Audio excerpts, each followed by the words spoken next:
Alright, let's continue from where I got cut off, sort of. Alright, so what I was explaining here was basically this. I keep putting zeros ahead of this plus. Let's look at a character array. Alright, the first entry is 0, then it's 123 or something like that. And of course, this position here, that position, all of these have associated positions, so that's going to be 0, 1, 2, 3. So 0, this is going to be the first thing it's going to be checking right here. I hope you see. I hope you can. Oh damn it, where did my thing just go? Alright, now I have to just redraw it again. Don't you like technology? Alright, and let's put in the plus sign here. Alright, so as I was saying here, that's position 0 of the array. Alright, hope you can see that quite clearly. So, how this is going to work, it's going to go, I inserted this before, I really didn't explain why, so like ignore it for now, make believe it's not there.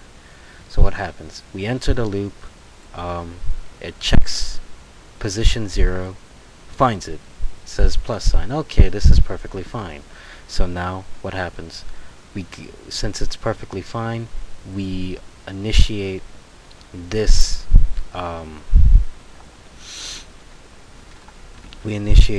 this loop. We go to this inner bracket.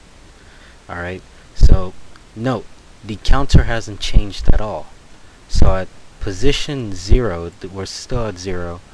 We're going to look for in position 0 one of these characters, and if you recall, once we find that plus, the purpose of having this one on the outside is once we find that plus or the minus, we're not checking for it anymore. So it's checking position 0 for the plus or the minus, but it's not going to find it here, so it's going to return a false, which is incorrect.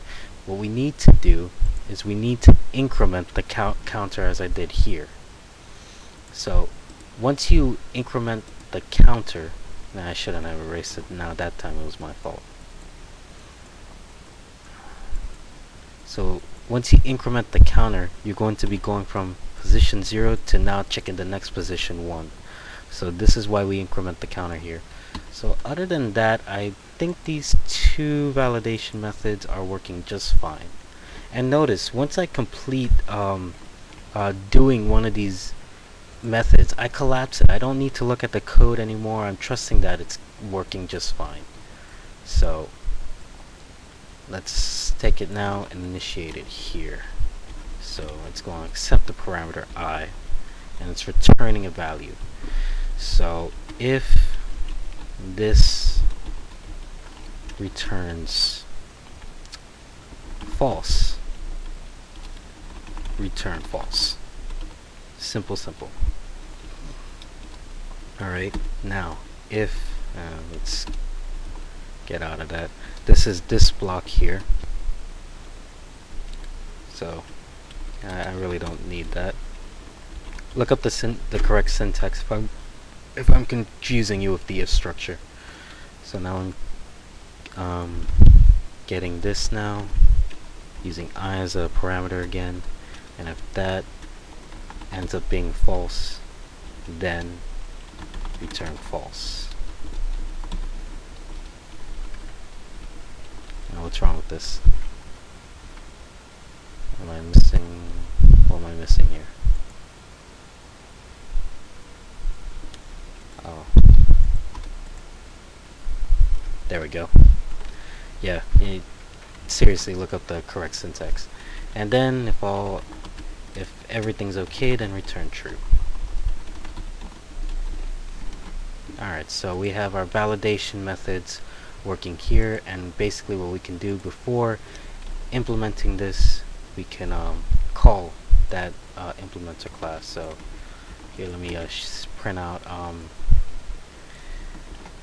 is is hope you can see what I'm typing. Is the number lost it. Is the number 123 valid? Alright, so we're going to call implementer class dot validate character array method. Alright, so validate method, that's what we want. And I going to stick in 123. So let me get out of this zoom mode. I'm guessing that's our new validation method not working. Yes, it is. So apparently looks like we are referencing something outside of the index range. So let's go back here. This seems fine. This is where we're checking each character array. It starts at 0 and should end at, oh, I see the problem. We're trying to end this. This is not the character array that we're normally dealing with. Let me see how much time I got left. Okay, this is not the normal character array we're dealing with. The string array that we're taking in, really, which is this I, has a variable length depending on how many characters you stuck in. So really this shouldn't be dependent on max digits. It should be I.length. In fact, yeah, I.length minus 1. Because if you stick in a number such as 1, 2, 3, okay, it's going to go to 0, it's going to go to 1, it's going to go to 2. So that should be fixing it. Let's try it again. String out of index. Alright, what's the problem now? I forgot to change it. See, I still have the problem here on the internal loop. So let's go ahead and change it. I'm not sure if it should even be catching that. Actually, I think I have to rework some logic there. Hold on one second. Okay, what caught my attention here was that this should not be, when we get into this character array, it should not go here unless it finds a plus and minus. And we found the error was being caused by this section, which means it's entering here, and it's pretty obvious why. A little oversight of mine. If it finds a 0, it's going to enter into this area here, and no, it should only enter this area if it finds a plus or minus. So what I'm going to do is I'm going to take this here, going to put it here, and I know this looks monotonous, but I think it's the best little quick way of doing it. Alright, so now it should work properly. In theory. I think my logic is sound, as Spock would say from Star Trek. If it finds a plus or a minus, go into this loop and only check for 0, 1, 2, 3.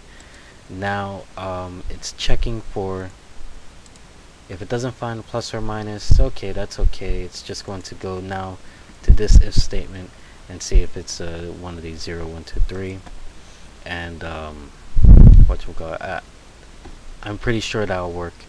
If you get confused, if I just confused you, I don't want to spend any more time on this. Just like get this image in high resolution and just stare at it, and you'll figure it out eventually.